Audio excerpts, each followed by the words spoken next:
Le dimanche 26 avril 2026, dimanche du Bon Pasteur, a marqué la clôture de la visite pastorale de l'archevêque métropolitain de Ouagadougou, Monseigneur Prosper Contiebo, à la cathédrale Notre-Dame de l'Immaculée Conception de Ouagadougou. Entamée le jeudi 23 avril dernier, cette visite de proximité et d'écoute s'est achevée en apothéose par une célébration eucharistique. Durant ces 4 jours, le Père évêque est allé à la rencontre des différentes composantes de la paroisse. Des échanges qui ont permis d'évaluer la vitalité pastorale de la communauté, mais aussi de relever les défis auxquels elle fait face.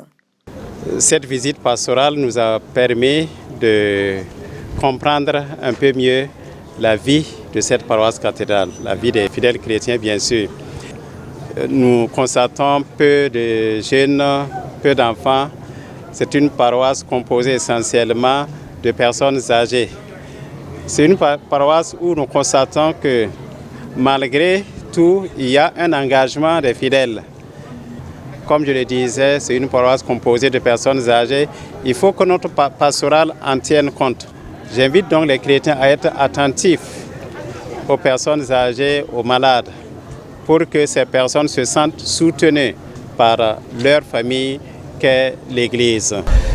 Disons que dans l'ensemble, ça s'est bien passé par la grâce de Dieu, parce que depuis jeudi à aujourd'hui, dimanche, le programme que nous avons conçu ensemble avec le Père et archevêque, nous avons pu le dérouler.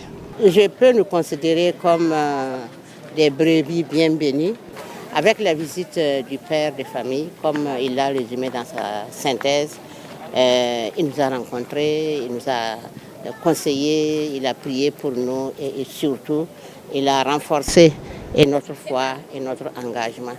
Par ailleurs, ce dimanche du Bon Pasteur a marqué la célébration de la 63e journée mondiale de prière pour les vocations. À cette occasion, les vocandis de la paroisse cathédrale ont activement pris part à la messe. Un moment marqué par des messages d'encouragement et de soutien à l'endroit de ces jeunes engagés sur le chemin du discernement vocationnel malgré les défis existants.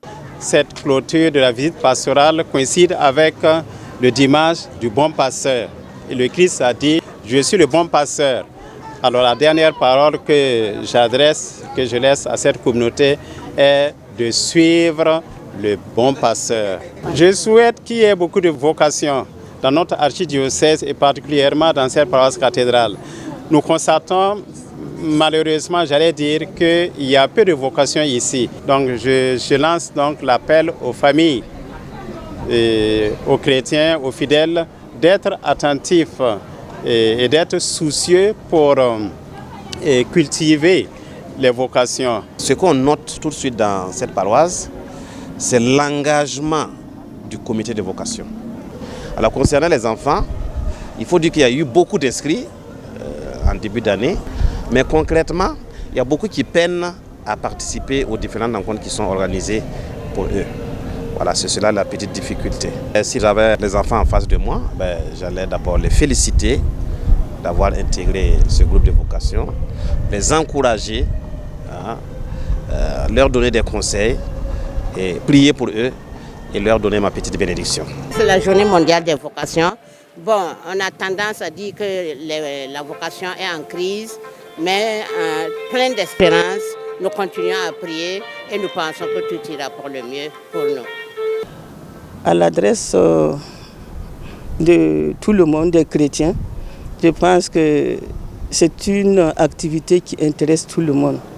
Parce que sans prêtre, sans agents pastoraux, il n'y a pas d'église. Donc il faut que nous travaillions pour que il y ait des personnes qui se positionnent pour être prêtres, qui se positionnent pour être frères, qui se positionnent pour être sœurs catéchistes, pour que l'église continue d'être ce qu'elle est, se renforcer et d'être plus sainte. Ainsi s'engager pour le rayonnement de la mère des églises de Ouagadougou, soutenir les vocations et encourager les enfants à se donner au service de Dieu sont entre autres les requêtes de l'archevêque à l'occasion de la clôture de son séjour.